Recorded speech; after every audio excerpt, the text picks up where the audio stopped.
Este ano, Pêssar acontece do dia 22 ao dia 30 do mês de abril. A cada ano, falar sobre liberdade ganha novos contornos e significados. Após 6 meses de guerra, que teve início com os ataques do grupo terrorista Hamas em 7 de outubro, não há como falar em liberdade sem levar em consideração todos aqueles que foram afetados, direto ou indiretamente, pelo conflito que já vitimou milhares de pessoas. Sou João Torquato, sou músico ativista do movimento negro e pesquiso os conflitos que se originaram a partir da desintegração da República da Iugoslávia. Queria fazer aqui um comentário que eu acho que Pessah, de todos os hagims judaicos, para mim é um dos mais importantes e mais significativos e que eu mais me identifico. Ah, eu também faço das suas palavras as minhas. É meu rag favorito, pela possibilidade principalmente das conexões e ressignificados que a gente pode fazer a partir dele, né? Então, também estou muito feliz de gravar aqui. E, como você já sabe, eu sou Amanda Hatzira, eu estudo psicanálise, cultura judaica e sociedade israelense. E esse é o Eu Com Isso, o podcast do Instituto Brasil-Israel. Mas como falar de liberdade, né? A gente fala de Pessah, fala muito sobre liberdade. Como falar sobre esse tema quando mães israelenses e palestinas choram a morte de seus filhos, suas filhas? Como falar de liberdade, da liberdade celebrada em Pessah pelo povo judeu, quando ainda há civis israelenses feitos reféns em Gaza?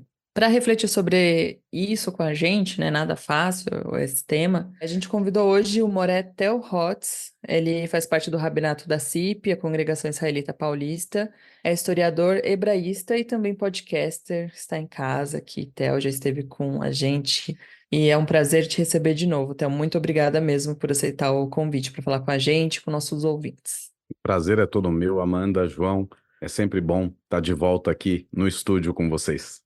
Então assim, para começar, né, talvez possa ter alguém escutando a gente que não saiba dessa conexão entre Pêssar e liberdade. Queria que você começasse então contando um pouco da onde vem essa conexão. Por que a gente costuma lembrar tanto desse tema nessa festa? Por que a gente celebra isso? Conta um pouquinho pra gente. Muito bem. As principais festas judaicas, as chamadas festas de peregrinação, festas nas quais na antiguidade os judeus iam até Jerusalém fazer os seus sacrifícios religiosos que existiam na época. Esses festivais se modificaram muito depois da queda do templo, depois que o templo deixa de existir, ganham outros caracteres. Essas festas são Pessah, Shavuot e Sukkot. Pessah, para resumir rapidinho, lembra a saída do povo hebreu do Egito, onde eram escravos e rumam à liberdade, daí toda a base da festa ser o tema da liberdade. Shavuot celebra a entrega dos 10 mandamentos no Monte Sinai, o momento da revelação divina ao povo hebreu. Sukkot celebra ou lembra, rememora os 40 anos pelos quais os israelitas, então, esses hebreus, ficaram vagando pelo deserto até a entrada na terra de Israel. Isso fecha o ciclo. Então, o tema, a gente está se apoiando hoje pela proximidade ao Hag, o tema de Pessah principal é a liberdade, é esse tema da libertação dos escravos. Por que a gente volta nesse tema? Não era só lembrar que os escravos de 3.334 anos atrás foram libertados? Ou a gente precisa continuar lembrando isso continuamente? A verdade é que o rito todo de Pessah é baseado num livro chamado Agadá, e na Agadá os rabinos disseram que todos os judeus em todas as gerações devem se sentir como se eles mesmos estivessem saindo do Egito. O que significa isso? Significa que cada um de nós tem os nossos Egitos pessoais. Egito aqui numa metáfora, né? A metáfora da escravidão, do aperto, de algo que te oprime, de algo que te coloca em situação de dificuldade, da qual você tem que sair, da qual você precisa sair. E esse sair é libertar-se, então o tema da liberdade vai e vem o tempo todo, todos os anos. Opa, bem interessante, Theo, você trazer essa explicação, assim, esse recorte. É importante, como a liberdade, né, pula e marca esse RAG, né? E, enfim, e para você, né, como está sendo organizar esta celebração como parte do Rabinato da CIP? A gente sempre ficou com a curiosidade, a gente estava conversando um pouco, assim, nos bastidores, como é que tem sido organizar a celebração de Pessah esse ano? Eu acho que essa é a dificuldade que está acontecendo com todo o Hag, né? Os ataques de 7 de outubro foram no meio de um Hag. A gente estava no último dia de Sukkot, em Israel, que era o dia de Simchat Torah. Aqui no Brasil ainda era Shemini Atzeret, porque Simchat Torah é comemorado na diáspora só no dia seguinte. De toda forma, era dentro da festividade de Sukkot, de um clima muito festivo e alegre. E os ataques aconteceram. E desde então, eu acho que todo Hag acaba sendo marcado por esse dilema, né? Como festejar algo?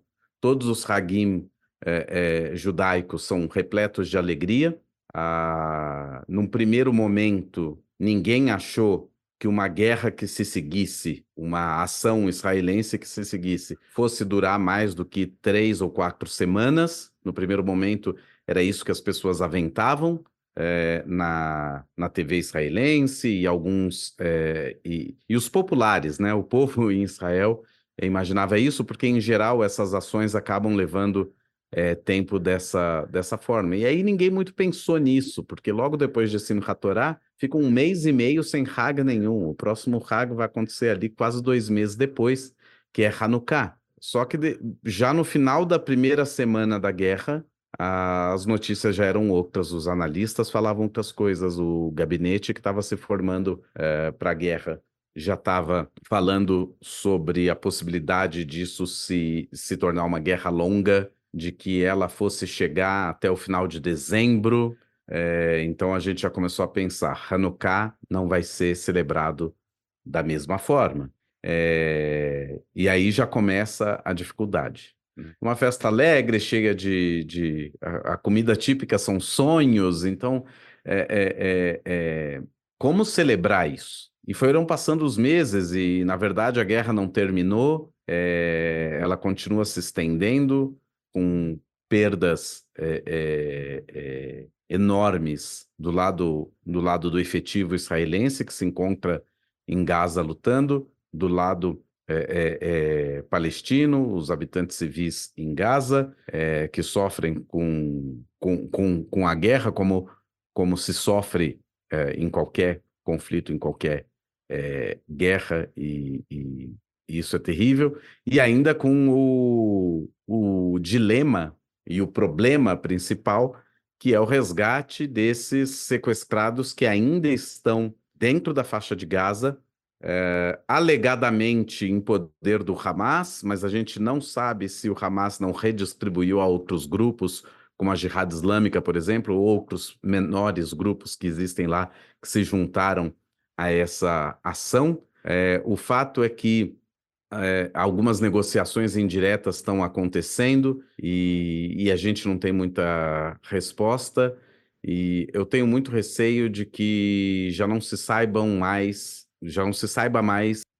onde estão esses sequestrados que ainda estão lá. A gente não tem certeza se eles estão vivos, a gente não sabe se eles estão protegidos de alguma forma ou se eles estão sob iminência de acabar sendo vítima de um fogo amigo. E tudo isso enche a gente de consternação, de preocupação, e a população israelense também fica naquele embate pessoal. Afinal de contas, se o objetivo é resgatar os reféns, de que adianta destruir Gaza? E se os reféns estão no meio dessa destruição também? De que adianta destruir Gaza, bombardear pontos específicos e até mais do que pontos específicos, se você tem essa questão e não sabe onde eles estão. De fato, é toda uma situação muito terrível, e eu acho que o maior dos desafios desde então, e desculpa eu estar me alongando tanto, eu acho que foi justamente Purim, né? A festa que ocorre 1 mês antes de Pessah, porque Purim é uma festa que ela não só é envolta em alegria, como eu disse, todas as festas judaicas são envoltas em alegria, mas existe inclusive um ditado popular, né, um ditado talmúdico que diz: do momento que se entra no mês de Purim, do mês de Adar, você deve aumentar a sua alegria. É um preceito religioso aumentar a alegria durante aquele mês. E a pergunta era como? Né? Seja para os judeus na diáspora, seja para os judeus em Israel. O que a gente percebe também é que em Israel a coisa é, óbvio, muito mais próxima. E a diáspora acaba tendo, não sei se mecanismos, mas a gente sofre de um jeito diferente, porque a gente não está diretamente ligado ao conflito.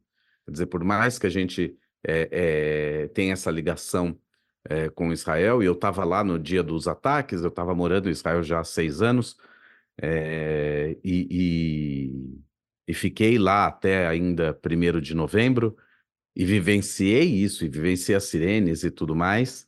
Acabei vindo para integrar o rabinato da CIP, então por isso que eu vim para São Paulo, mas o que se percebia é que quase não havia pessoas do meu entorno que não tinham alguém convocado para iminentemente entrar em Gaza naquele instante.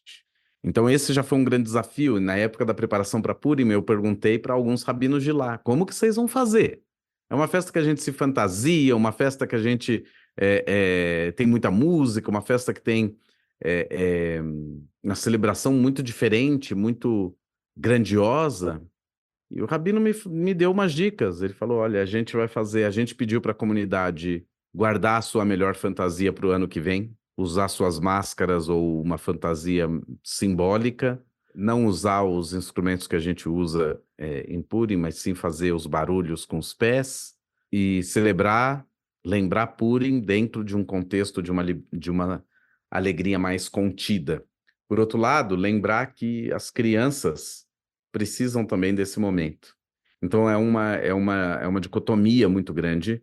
Festas de rua não aconteceram em Israel para Purim, e agora o desafio novamente se coloca em Pêssar. E a cada mês que passa, a cada dia 7 de novo no calendário, a gente conta mais um mês que se foi, mais um mês que estamos nessa indefinição, mais um mês que a nossa alegria não é completa. Eu acho que a principal coisa que ocorre na hora que a gente está se preparando para a celebração de Pêssar, não tem como não pensar na libertação dos escravos e não pensar na libertação dos reféns. O que mais a gente queria ver era que esses reféns pudessem sair desse Egito onde eles estão, desse lugar terrível de aperto, de angústia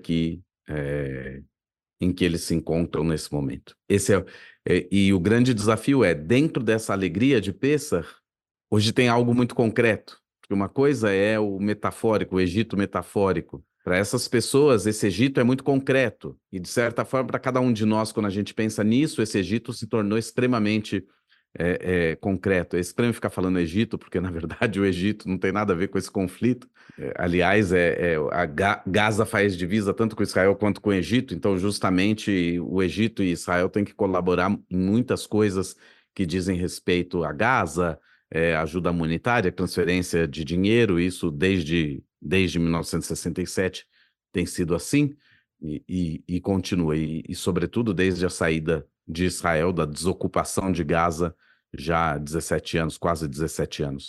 De todo modo, no Pêssar existe um momento, no Seder de Pêssar, no jantar de Pêssar, em que a gente diminui, né, tira gotinhas de vinho do nosso cálice, da nossa taça, porque o vinho significa alegria, e a explicação rabínica é: a gente diminui a nossa alegria. Então, do mesmo jeito que você aumentou aquela alegria no mês de Adar, um mês atrás, agora você diminui essa alegria um pouco.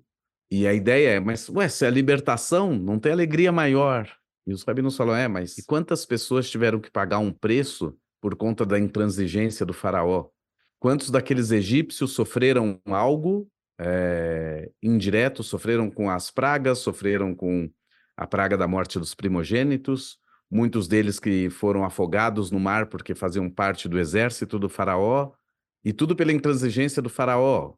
Mas, ao mesmo tempo, também porque essa intransigência existia porque a gente queria sair do Egito. Então, toda a questão é Não dá para ser totalmente alegre nessa saída, porque pessoas que não tinham nada a ver com o assunto acabaram pagando um preço terrível. E essa lembrança está presente na Haggadah. Ela está presente há 2000 anos com a gente, repetindo ano a ano.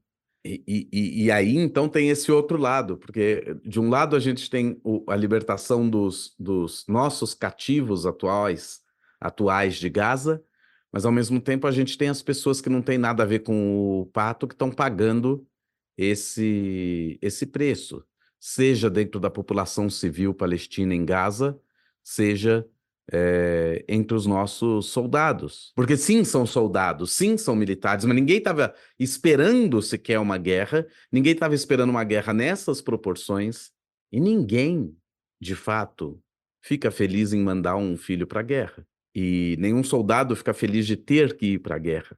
Ele vai porque é a missão que se apresenta naquele. A gente abriu o episódio falando disso. Na sua fala, você também trouxe uma questão importante, que é pensar, né, enquanto esse conflito continua, essas incursões, né, em Gaza, a gente não tem garantia também da segurança dos reféns, né? Segundo uma apuração do portal Israel de Fato, dos 133 reféns israelenses mantidos pelo Hamas ainda agora em Gaza, menos de 70 estariam vivos. E aí é muito triste, né, pensar como que a gente celebra fala de liberdade nesse contexto, né? Eu acho que você já trouxe muito disso na sua resposta, então, pensando, né, na prática, então, você trouxe um relato muito interessante, eu achei, assim, sobre essas adaptações, essas trocas que você teve com rabinos em Israel, sobre como é que a gente celebra Purim, né, uma data em que tem essa prerrogativa da alegria tão grande, agora como que a gente celebra Pêssar. Então, eu queria que você falasse um pouco, né, se é possível a gente ressignificar Pêssar também para construir um espaço que acolha, né, a angústia das pessoas, tanto quem é afetado direto ou indiretamente por esse conflito, e também pelo antissemitismo que a gente viu, assim, crescendo muito no mundo inteiro, no Brasil, em Israel, mas no mundo, né? Enfim, a gente sempre tem casos, assim, sinagogas sendo visadas, pichadas também, e outras coisas, assim, das mais horrendas, né? Então, assim, diante de tudo isso que tem afetado a comunidade judaica, ou quem está ali também com a gente, né? Como que a gente ressignifica Pêssar? Você tem pensado nisso? Como que está sendo essa organização?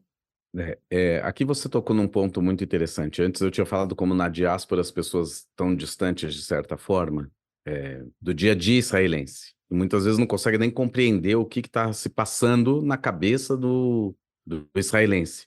Mas o israelense, por outro lado, não tem que lidar com o antissemitismo da forma que ele é na diáspora. Se ele existe ali, ele existe de uma outra forma. Então, de maneira nenhuma eu quis diminuir, obviamente, as angústias dos judeus da diáspora. O que eu disse só é que é realmente muito diferente, mas que realmente a gente tem, nesse momento, o nosso Egito pessoal na diáspora é o Egito do antissemitismo. É um antissemitismo que aumenta, que aflora de novo, já vinha aflorando. É um antissemitismo que ele existe vindo de diferentes direções dos espectros políticos diferentes. Um antissemitismo que existe na esquerda, um antissemitismo que existe na direita, e de repente a gente se sente desamparado, seja judeu de direita ou judeu de esquerda, você se sente desamparado, porque você percebe que no final das contas, no final do dia, você não está totalmente seguro, e esse é o seu grande Egito. Nesse sentido, comer o maror, e eu acho que essas são as reflexões que a gente vai trazendo, né? Dos símbolos da Queará de Pêssar, dos símbolos do prato especial de Pêssar, que simbolizam diferentes coisas, existem as ervas amargas, e que elas tradicionalmente são para lembrar do amargor que aqueles hebreus sentiram na sua escravidão. Eu imagino que em outros momentos da história judaica, os judeus contemporâneos a outros eventos tiveram que ressignificar o maror. Durante muito tempo, eu só falei que o maror era essa escravidão do Egito. Durante muito tempo, eu procurei ressignificar outros símbolos, mas não o Maror. E, de repente, esse ano, o Maror, eu acho que ele se tornou as ervas amargas se tornaram o centro de Pessah, apesar do centro ser a Matzah. O Maror ganha um papel completamente diferente, porque ele passa a ser não apenas aquele amargor de 3.300 e tantos anos atrás, mas ele passa a ser um amargor muito, né, uma angústia, um amargor muito presente. Eu tenho conversado com muita gente e ouvido de muita gente dentro da coletividade judaica, essa angústia que foi perceber que pessoas que sempre estiveram do seu lado e são seus amigos e tudo mais, que nem sequer perguntaram como é que você está se sentindo. Você está precisando de alguma coisa. Que diante de notícias de antissemitismo não tiveram um ato de solidariedade. E que diante do conflito, obviamente o conflito ele é gigantesco e distante, mas não tiveram uma sensibilidade de entender que o conflito é tão pessoal para o judeu quanto é pessoal para o palestino. E que se solidarizar com a dor palestina, mas não se solidarizar com a dor judaica, não é fazer o bem. Grupos feministas inteiros, quer dizer, a gente dentro da comunidade judaica, sobretudo dentro da comunidade judaica liberal, sempre empunhamos bandeiras como igualitarismo e tudo mais, igualdade de gênero, e de repente grupos feministas inteiros que não se manifestaram sobre o fato de que foi usado, que o estupro foi usado como arma de guerra contra mulheres que foram sequestradas, levadas à força para Gaza. Não é a gente que inventou essa história, isso foi documentado e transmitido ao vivo por TikTok e tudo mais. Depoimentos de pessoas que sobreviveram aos ataques na rave, na Festa Nova, que contaram que ouviram isso. Depoimentos de pessoas que foram presas, tem depoimentos que circularam à vontade, mas os algoritmos e as bolhas não deixam que eles escapem das nossas bolhas.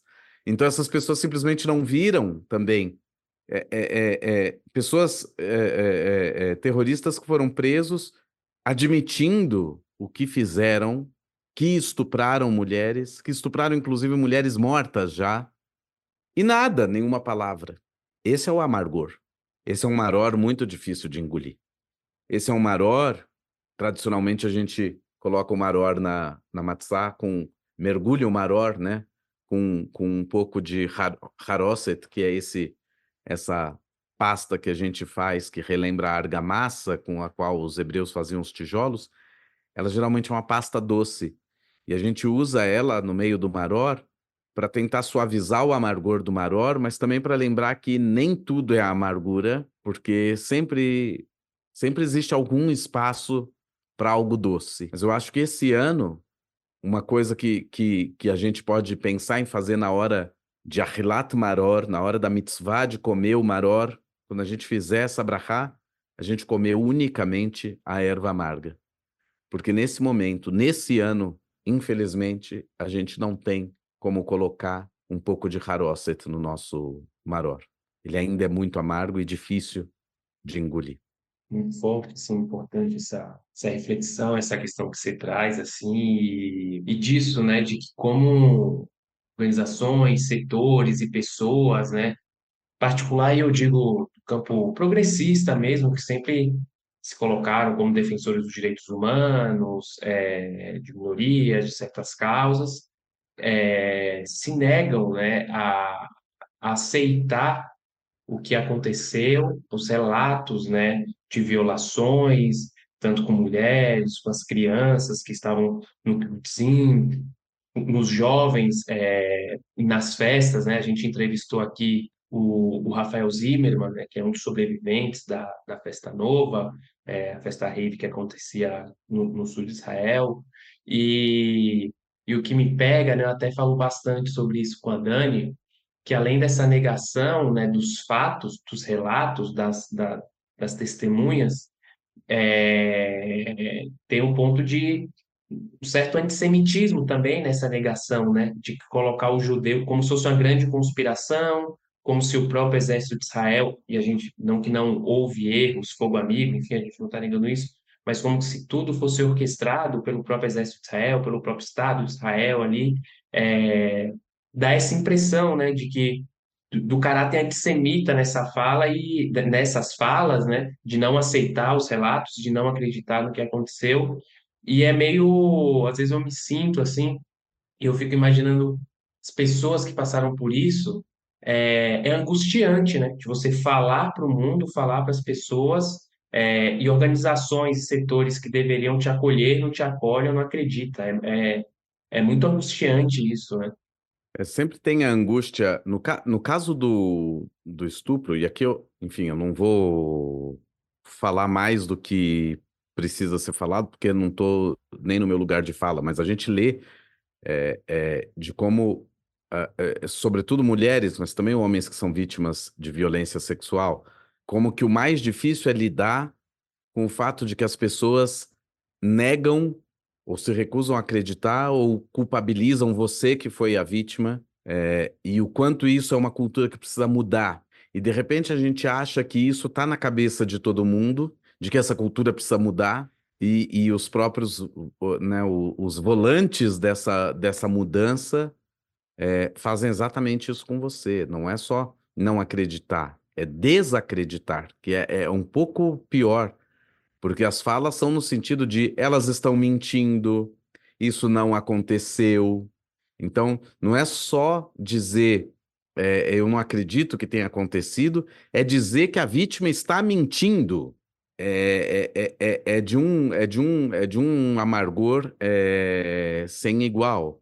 Então, eu acho que justo o Haroset a gente não vai comer no momento que a gente deve comer ele, a gente vai comer ele talvez no final, no momento em que a Haggadah expressa a esperança da liberdade plena, a esperança da era messiânica, a esperança de um mundo em que não vai ter mais guerra, e de um mundo em que os conflitos vão acabar, de um mundo em que mortes desnecessárias não vão acontecer e não vai precisar acontecer violência sexual ou violência de qualquer forma que seja. Nesse momento dessa esperança, como símbolo dessa esperança, a gente pode comer um pouco de haroset. A gente pode trazer um pouco desse doce, que não é um doce que suaviza, mas é um doce que serve para vislumbrar essa esperança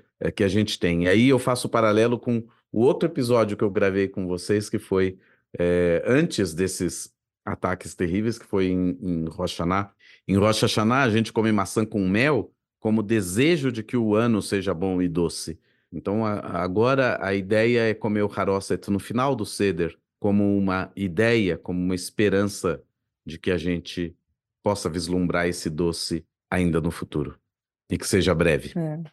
Ainda falando sobre antissemitismo, né, só para trazer um dado aqui, esse ano, só entre janeiro e fevereiro de 2024, a Federação, né, Israelita de São Paulo registrou 602 casos de antissemitismo, então é um número muito grande, é um terço do que foi registrado no ano passado inteiro, então teve um aumento considerável, assim, só para as pessoas terem uma ideia. E aí eu queria te ouvir, né, você está dentro da sinagoga, trabalhando nesse contexto, né, como que tem sido o dia a dia na sinagoga? As pessoas buscam algum tipo de acolhimento nesse sentido lá? Existe algum projeto também que acolha pessoas que estão sofrendo antissemitismo? A sinagoga tem recebido mensagens. Bom, acho que isso é uma questão de segurança que nem pode ser aberta aqui, mas como que tem sido o dia a dia ali? Como você tem sentido isso? Muitas das coisas que você pergunta eu não tenho como responder porque são questões de segurança. Mas sim, a gente tem tido muito mais relatos, a gente vê as pessoas mais angustiadas e vivenciando antissemitismo, seja de uma maneira mais leve, nunca é leve, mas leve no sentido de que não é uma violência física, mas não tivemos nenhum caso muito gritante de alguma violência física, talvez excetuando-se ali o caso que ocorreu na Bahia que a proprietária judia teve sua loja não depredada completamente, mas sim depredada, recebeu xingamentos, foi... A violência que ela sofreu é algo... O vídeo é de assustar, é terrível. E a gente vê que as pessoas têm realmente procurado falar sobre isso. E a gente tem espaços que foram se formando. Em geral, é anterior ao Kabbalat Shabbat, porque é quando a maioria das pessoas acaba vindo para a sinagoga de sexta-feira à tarde, antes do Shabbat começar. Então, a gente tem feito encontros de estudos e que tem sempre um momento nesse encontro em que a gente tem a oportunidade de receber, de acolher, de abraçar essa angústia e dar força para as pessoas que estão buscando essa força. Muito mais eu não tenho como dizer, o que eu posso dizer é: existiram orientações de segurança para que a gente evitasse sair na rua com kippá, ou quem usa tzitzit o tempo todo, colocar tzitzit para dentro da calça, e assim por diante. Muita gente tem acatado essas diretrizes, tem usado boné, quem usa kippá o tempo todo tem coberto a cabeça de outra forma, e muitas pessoas não têm acatado e que acham que não. Eu não vou me esconder. A gente já se escondeu no passado, em outros momentos históricos, tentou se adequar às regras que eram impostas. Eu sempre lembro de um professor que contava para gente. Começam as leis restritivas aos judeus lá nos anos 30 na Alemanha, e os judeus seguem todas as leis à risca, porque eles acham que se eles seguirem, nada de ruim vai acontecer. Então, em algum momento, começam a falar que você não pode mais andar na calçada, que você tem que andar no meio-fio. E você começa a andar, porque você acha que é melhor não irritar as pessoas. Que se você andar na calçada vai acontecer alguma coisa errada. Mas quando você começa a andar no meio-fio, você começa a ser desumanizado. E depois você é proibido de andar no meio-fio. Aí depois você tem que usar uma estrela amarela. E você fala, eu vou usar porque é melhor, né? E assim por diante. De como tantas vezes a gente buscou se adequar a essas leis restritivas. No caso da Inquisição, quantas vezes a gente tentou se esconder para não demonstrar esse nosso judaísmo, e não evitou nada. A perseguição continuou acontecendo e os atos de violência continuaram acontecendo, e hoje a população fala, não, eu não vou esconder a minha kippá, eu uso kippá, eu vou continuar usando kippá. Se eu não uso kippá, eu não uso kippá, mas se eu uso kippá, eu uso kippá e pronto. Então você também tem uma resistência nesse sentido, e que é uma resistência... eu tenho muito mixed feelings, mas o que eu posso dizer eu tenho usado o kippá o tempo todo, e continuo. Não é uma decisão... não foi uma decisão pensada. Eu cheguei aqui no dia 1º de novembro, perguntei para o chefe da segurança, ele explicou as diretrizes, falou que não é nada obrigatório, e que ficaria a minha escolha tirar kippá ou não, que eu achasse melhor. E eu não parei muito para pensar, eu simplesmente no primeiro dia eu lembro que eu tirei saindo, e aí no segundo dia, quando eu fui almoçar, eu saí na rua, eu não estou acostumado a tirar a kippá da cabeça, então automaticamente você acaba não tirando. Então automaticamente a kippá foi ficando, aí uma hora eu falei, já que eu não estou tirando, eu também não vou tirar. Então não foi por algum ato de resistência e tal, mas é interessante como esse ato de resistência é um ato que ele vem em resposta ao antissemitismo, mas ele também é um ato rebelde, no sentido de que as diretrizes da própria comunidade judaica, as diretrizes de segurança da própria comunidade judaica, não se está acatando como forma... Então tem uma rebeldia de um lado e tem uma resistência de outro lado contra o antissemitismo. E de certa forma, essas duas coisas se correspondem também àquela coisa que a gente fala dos 4 filhos, né? Eles não são exatamente inimigos entre si, os 4 filhos do Seder de Pessach, Eles são simplesmente ou complementares ou opostos por mero por mera por mero contexto ali do momento que a Agadá está falando sobre isso. Muitos traduzem o filho malvado não como malvado, mas sim como rebelde. Então, essa rebeldia também contra esse órgão de segurança, que seria o pai, no caso, né? É você sendo um pouco esse filho Urachá, mas não no sentido ruim da coisa. Porque, queira ou não, o Urachá tá na mesa do Ceder também. As pessoas falam que ele é malvado, que não sei o quê, por causa da forma que ele fala, mas a verdade é que ele tá ali no meio do Ceder. Então ele não é totalmente. Ele é um instigador, ele é um cara que é rebelde e que te fustiga um pouquinho, mas ao mesmo tempo ele é parte desse todo. Sobre o que o João tinha falado um pouco antes desses órgãos, que a gente esperava a defesa deles também, já que eram órgãos que defendem direitos, humanos e assim por diante, eu fiquei muito pensando no professor Michel German. O Michel diz, muitas vezes, desde que ele se debruçou sobre o tema do judeu imaginário, é impressionante é impressionante perceber como que certas ideologias e percepções que apareceram na direita, como o judeu imaginário, acabaram permeando, né, acabaram atravessando esse tecido e também entrou no imaginário também da esquerda. Eu falava com um amigo que dizia que a esquerda não percebeu o quanto ela se contaminou pela extrema-direita e parece que não vai perceber tão cedo, e nesse sentido a extrema-direita vai ganhando. Parece bobagem o que eu vou falar, mas me lembrou da série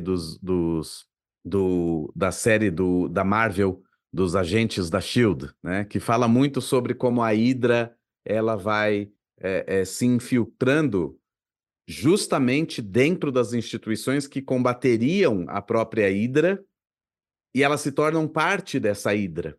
E eu acho que esse que é o grande perigo, porque de repente essa percepção do judeu imaginário, que é o belicista branco europeu colonialista, é a narrativa que a esquerda está usando. A narrativa toda do judeu imaginário que a gente estava identificando como algo muito presente naquela direita, ela está aí, florescendo a olhos vistos dentro também dos campos de esquerda.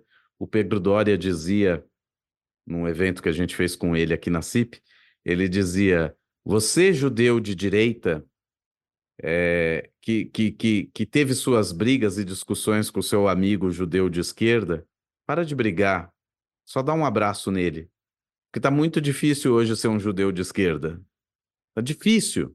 E ele falou isso, e muita gente no teatro, quando ele falou isso, se identificou. A gente tinha judeus de direita e de esquerda, obviamente, porque a gente é plural, né, dentro da comunidade judaica, mas tanta gente se identificou de falar assim, eu recebo paulada agora de todo lado.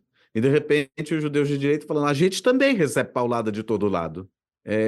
E é isso. O judeu perdeu o direito político de ser parte de um grupo político, porque ele é um pária através do antissemitismo. Então, esse também é esse lugar de Egito, né? Essa também é parte da angústia. É de repente, você perceber que parece que tudo que você tinha como garantido na vida, como natural, de repente já não é mais. Esse também é um desafio para Pessah. É entender de que Egito a gente quer sair, é entender que não necessariamente a gente vai conseguir sair por nós mesmos. E Baita desafio, acreditar, hein? é um baita desafio, e acreditar que a gente precisa esperar essa mão forte, braço estendido divino, que a Agadá fala, que vai guiar a gente. Mas é só uma questão de crença, de que a gente vai conseguir também sair desse Egito. Mas a gente não sabe como. Essa também é parte do desafio. Então, eu acho que com isso a gente vai encerrando aqui, chegando ao fim desse episódio. Eu acho que, enfim, são reflexões e mensagens, eu acho muito importante que você traz para comemoração de Pêssar, né, esse ano que, enfim, é atravessado por uma guerra, com pelo menos 130 reféns ainda sequestrados, né, na mão do grupo terrorista Hamas em Gaza.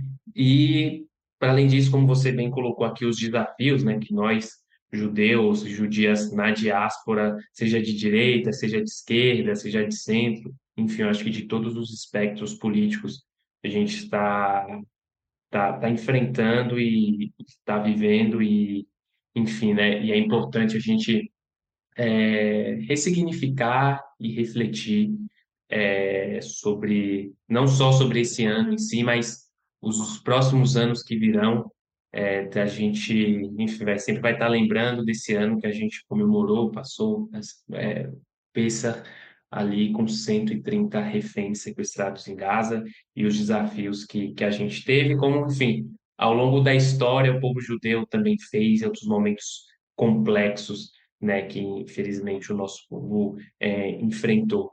Com isso, quero te agradecer, Theo, mais uma vez aqui por ter participado do nosso podcast. Se você tiver alguma mensagem aqui, um desejo para Pêssar 2024, fica aberto aqui para desejar nos nossos ouvintes. E muito obrigado por estar aqui com a gente. Obrigado, João. Obrigado vocês. Eu que agradeço. Antes da mensagem, só queria dizer que meu colega, o Rabino Rubens, sempre diz que o problema de dar um microfone para o Rabino é que ele não para de falar. É, Então, antes ainda dos meus desejos de Pêssar para os ouvintes, eu queria lembrar que existe algo que liga Pêssar à festa de Shavuot, que é a contagem do Homer. E que é uma mitzvah que a gente faz dia a dia, contando. Hoje é o primeiro dia, hoje é o segundo dia, hoje é o terceiro dia, até chegar à festa de Shavuot. Passam 49 dias, o 50º é o dia de Shavuot. E desde o início, desde os ataques, eu tenho seguido o veículo do IB, né, no WhatsApp com atualizações e tudo mais. E todo dia pela manhã, quando chega a primeira mensagem, ela começa falando do Instituto Brasil-Israel, trazendo atualizações do tal dia da guerra. Hoje é o 188º dia número 188 da guerra. A gente sabe que a gente vai ter que contar o Homer. E o que a gente mais quer é que a gente termine essa contagem da guerra antes de chegar em Shavuot.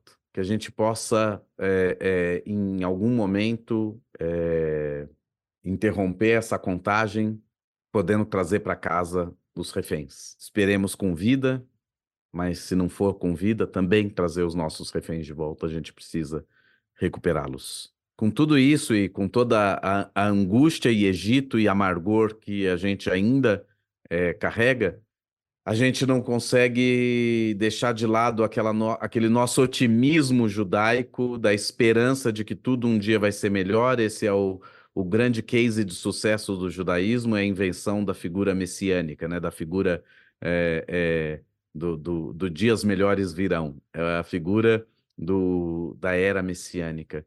Então a gente continua desejando sempre felicidade e alegria. A gente deseja Pesach Sameach, um Pêssar alegre, um Pêssar festivo, um Pêssar que seja marcado também por reflexões profundas como essas e outras que possam ter. E que não seja um Pêssar com culpa se você não conseguir fazer ele samer 100%, porque o próprio Pêssar pressupõe que não dá para ser completamente feliz e que a gente pode diminuir um pouco mais de gotas esse ano do nosso cálice de vinho, além das pragas.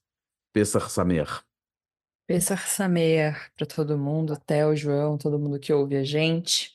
A gente falou então com o Moret Hotz. Muito obrigada por ter vindo. Ele faz parte do Rabinato da CIP, é historiador hebraísta e podcaster no podcast Torá com Fritas. Você provavelmente deve escutar também, que está ouvindo a gente. E é isso, gente. Até quarta-feira que vem com essa mensagem que eu acho que vai ser significativa para todo mundo. Então, muito obrigado. Pêssar Sameach para Theo, para Amanda e para todos vocês que estão nos escutando. Se você quiser mandar uma mensagem para a gente, é só escrever para iocomisso@institutobrasilisrael.org. O E Eu Com Isso está em diversas plataformas de áudio, como Spotify, Orelo, Apple Podcasts, também no canal do YouTube do Instituto Brasil Israel. E não esquece de seguir o IB nas redes sociais.